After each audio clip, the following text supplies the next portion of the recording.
Ciao, benvenuti, Piazza e Pizza.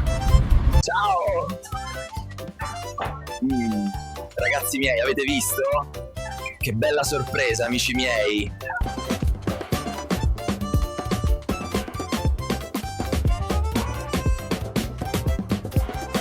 Amici miei, ora sto tornando in Italia, ma l'aereo fa scalo in Finlandia e lì ho intenzione di incontrare qualcuno. Amici, guardate cosa ho trovato.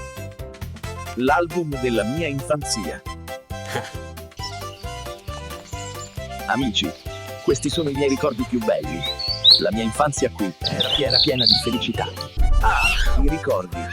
La mamma, il papà, ed eccomi qui, un piccoletto. Eravamo una bella famiglia. È ora di andare, ma una parte di me resterà sempre qui. Questo è il gusto dell'Anafrica, amici miei. To be continued. Grazie ancora. Iscrivetevi e lasciate un like.